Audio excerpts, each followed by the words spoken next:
Assalamualaikum warahmatullahi wabarakatuh. Perkenalkan, nama saya Wahyu Safa Salsabila. Di sini saya akan menjelaskan materi tentang konsep dan pengembangan pembelajaran ilmu pengetahuan sosial ataupun IPS di sekolah dasar. Yang pertama, saya akan menjelaskan tentang konsep dasar IPS di sekolah dasar. Jadi, pengertian IPS menurut Susanto mengatakan bahwa ilmu pengetahuan sosial itu merupakan suatu integrasi gabungan dari ilmu sosial dan humaniora, yaitu sosiologi yang mempelajari tentang bagaimana interaksi manusia dengan orang lain, sejarah yaitu mempelajari tentang kejadian di masa lampau, geografis yaitu mempelajari manusia, lingkungan dan alam, ekonomi, politik, hukum yaitu mempelajari tentang suatu peraturan, dan budaya. Sedangkan menurut Siska pada tahun 2023 halaman 1 mengatakan bahwa suatu ilmu pengetahuan sosial ini merupakan gabungan dari disiplin ilmu sosial dengan disiplin ilmu lainnya agar mencapai tujuan pendidikan. Sedangkan menurut Wahid Murni tahun 2017 halaman 15 mengatakan bahwa ilmu pengetahuan sosial ini merupakan perpaduan untuk tujuan belajar di sekolah ataupun madrasah, karena mata pelajaran ini menggabungkan dari berbagai ilmu sosial sehingga memerlukan pengajaran yang lebih komprehensif agar tujuan pendidikan efektif dan efisien itu bisa tercapai, serta siswa itu lebih memahami dan mengimplementasikannya dalam kehidupan di masyarakat.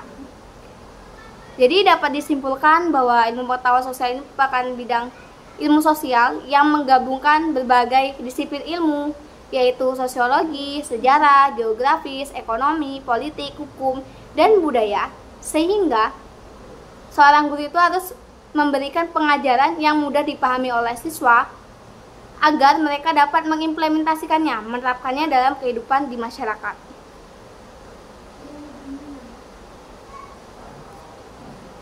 Setelah itu, Susanto pada tahun 2014 halaman 13 mengatakan bahwa ada 3 kajian besar mengenai aspek dari tujuan IPS di sekolah dasar, yaitu yang pertama, mengembangkan kemampuan berpikir kritis siswa.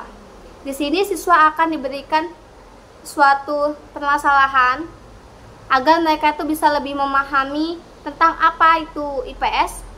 Yang kedua, pengembangan nilai-nilai sosial dan etika. Dalam pembelajaran IPS, siswa ini diharapkan selain mampu memahami, mereka juga harus mampu menerapkan nilai-nilai yang dijelaskan ataupun ada di materi tersebut, sehingga mereka juga dapat memberikan contoh yang baik, hal positif di dalam lingkungan sekitar mereka. Yang ketiga, mengembangkan tanggung jawab dan partisipasi sosial. Di sini kita mengajarkan siswa dari tanggung jawab dari hal-hal yang kecil sehingga mereka nanti bisa lebih bertanggung jawab ketika diberikan tanggung jawab yang lebih besar.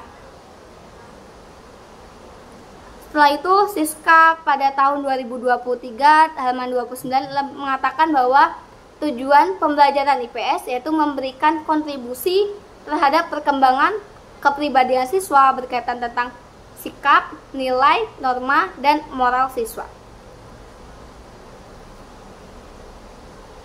Selanjutnya, pengembangan pembelajaran IPS di sekolah dasar.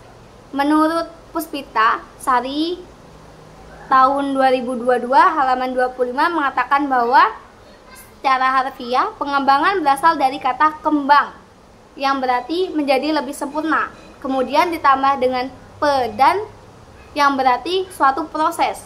Pengembangan ini berarti suatu usaha sadar untuk mencapai tujuan yang diinginkan agar lebih sempurna.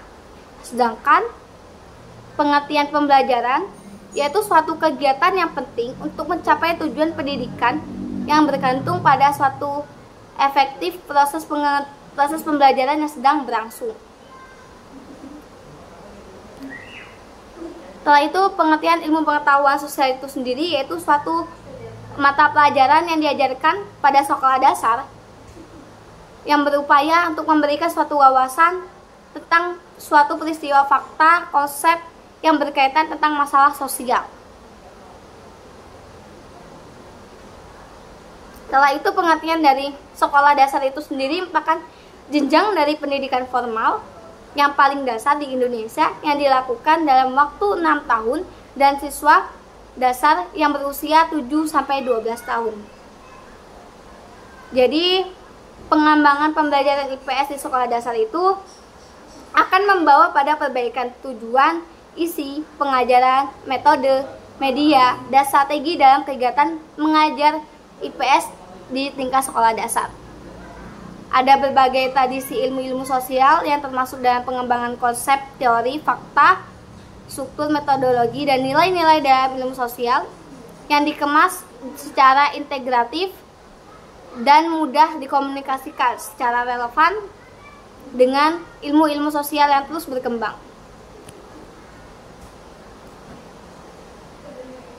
Selanjutnya, pengembangan model pembelajaran IPS di sekolah dasar.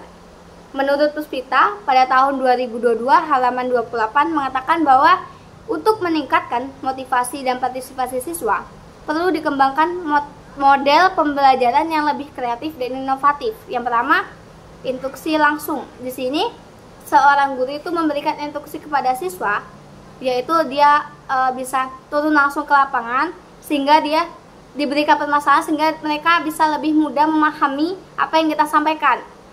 Yang kedua, model pembelajaran dengan simulasi. Dan yang ketiga, model pembelajaran problem based learning, yaitu model pembelajaran dengan berbasis masalah. Di sini kita akan mengelompokkan siswa dari berbagai kelompok. Setelah itu siswa akan diberikan suatu permasalahan. Di sini siswa akan disuruh berdiskusi berdasarkan pendapat-pendapat mereka sendiri mengenai suatu permasalahan yang diberikan dengan menyelesaikan permasalahan itu sendiri. Yang D, model pembelajaran inquiry. Yang E, model pembelajaran kolaboratif. Dan yang F, model pembelajaran contextual teaching learning. Pengembangan media pembelajaran di sekolah dasar. Menurut Puspita, pada tahun 2022 halaman 29 mengatakan bahwa ada berbagai kriteria memilih media pembelajaran IPS di sekolah dasar agar tujuan pembelajaran tersebut bisa tercapai. Yang pertama, media yang digunakan itu harus sesuai dengan tujuan pembelajaran yang dapat mencapai tujuan yang efektif.